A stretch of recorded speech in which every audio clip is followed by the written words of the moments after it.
Haleluya, puji Tuhan, saudaraku yang kekasih dalam nama Tuhan Yesus Kristus.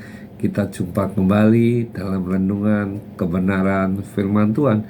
Dimanapun saudara berada, saya yakin dan percaya Tuhan senantiasa memberkati dalam langkah hidup kita. Sebelum kita merenungkan kebenaran firman Tuhan, saudaraku yang kekasih, mari kita tundukkan kepala. Segala puji dan syukur kami naikkan kepadamu Tuhan. Di malam hari ini Tuhan izinkan kami untuk merenungkan kebenaran firman Tuhan. Berkati kami, biarlah Roh Kudus senantiasa hadir, senantiasa ada di dalam kehidupan kita. Dalam nama Yesus, haleluya, amin. Puji Tuhan, saudaraku yang kekasih dalam nama Tuhan Yesus Kristus.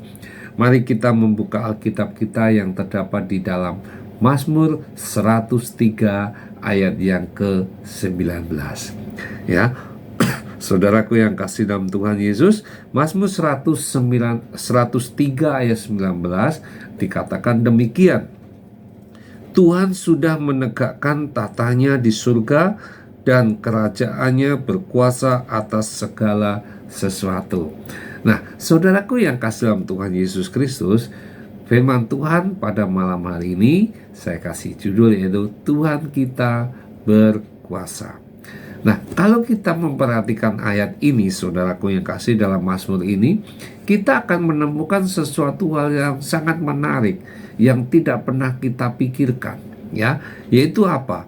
Yaitu Tuhan itu memberikan satu jaminan, ya, bahwa Tuhan memegang kendali dan atas segala sesuatu, dan kerajaannya itu tidak akan pernah runtuh. Nah, artinya Tuhan itu menunjukkan kuasanya dari tempat tertinggi, pusat kekuasaan dan otoritas. Nah, disinilah kalau kita perhatikan ayat ini, tentunya kita menemukan sesuatu yaitu jaminan hidup kita. Nah, oleh karena itu saudaraku yang kasih dalam Tuhan, tentunya adalah kita patut berbangga. Karena apa? Kita memiliki Tuhan yang saudara? Hidup dan berkuasa. Bahwa kita patut bangga punya Allah kita adalah Allah yang memiliki Allah Tuhan kita yang hidup dan berkuasa. Nah, perihal yang kemahakuasaan ini dapat kita pelajari di mana saudara? Di dalam Alkitab. Nah, maka kita harus senantiasa saudara?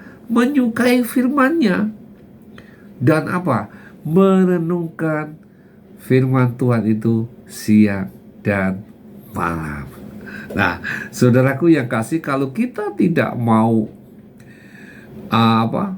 mau merenungkan firman Tuhan itu siang malam, ya kita tidak punya Tuhan tidak memberkati kita.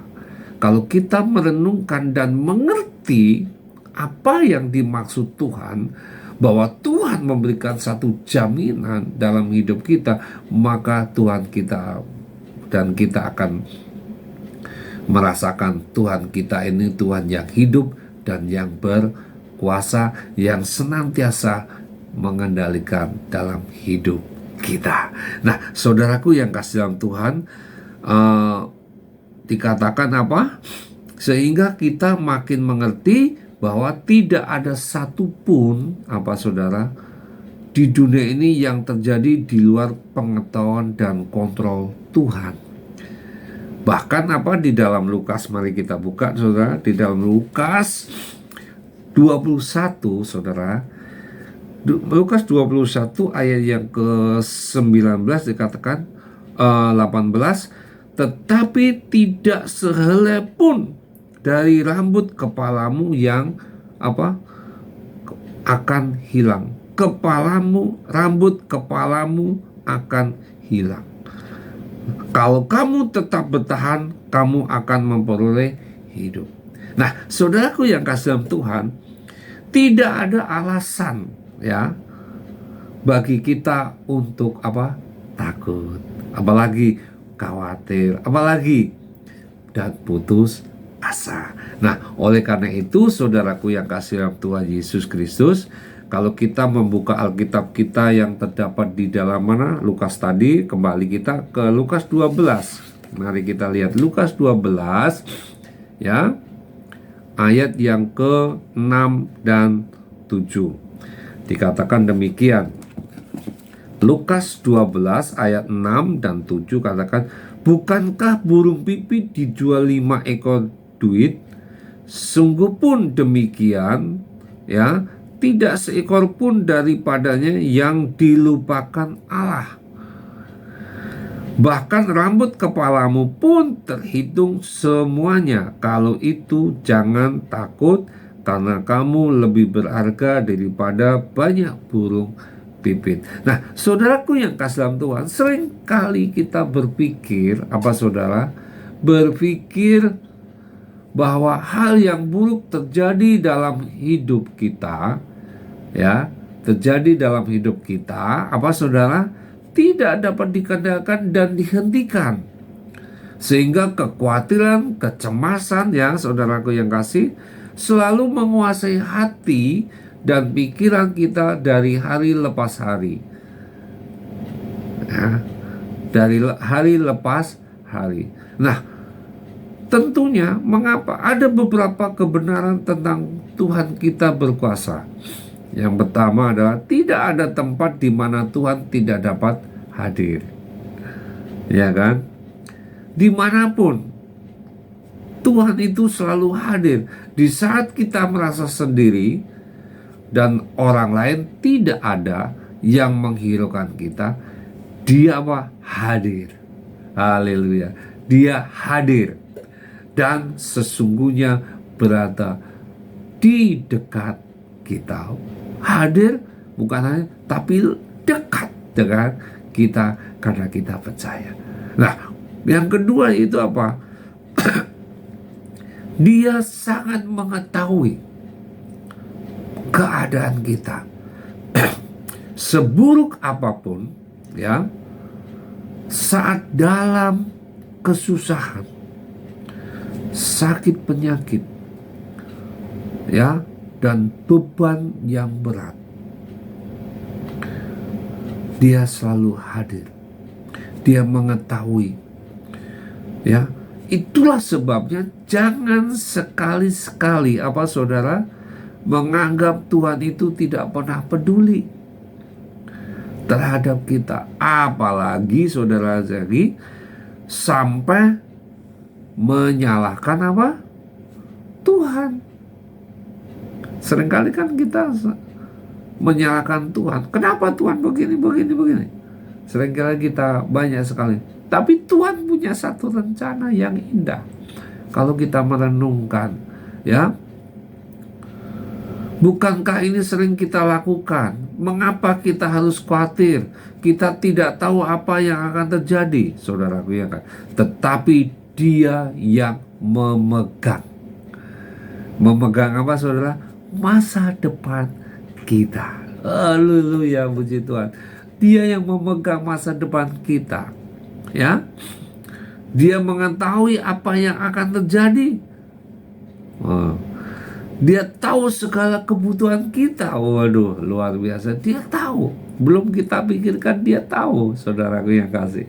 Ini Tuhan kita, yang Tuhan yang berkuasa, Tuhan yang dahsyat, yang sering kali kita lupa dengan, karena apa? Karena kita terhimpit masuk dalam kesusahan, lupa kalau Tuhan kita itu Tuhan yang sanggup, yang berkuasa.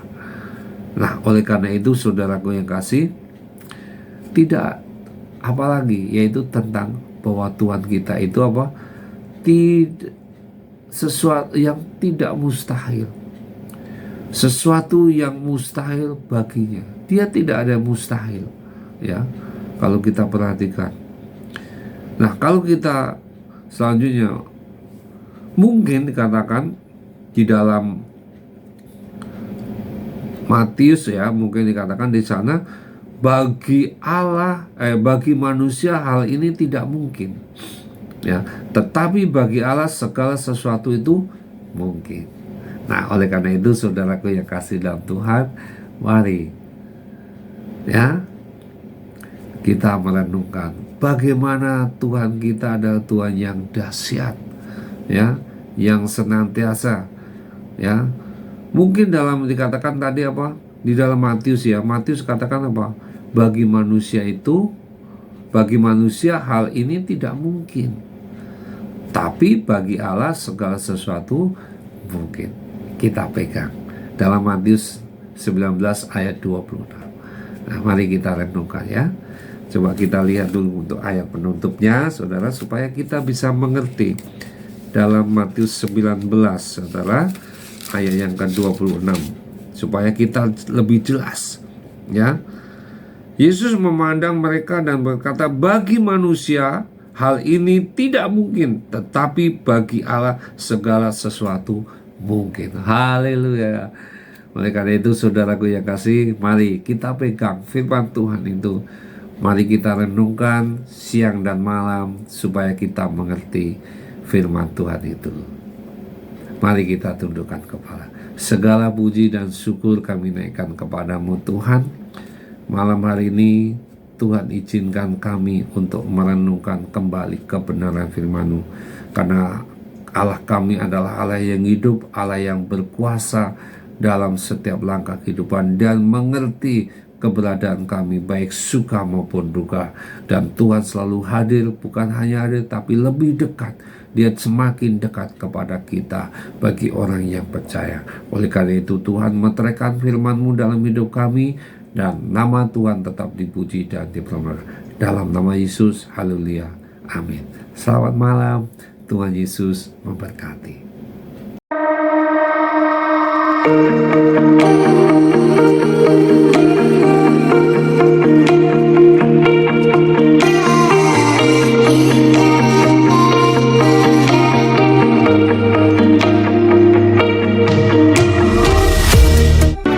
Gerejaku ada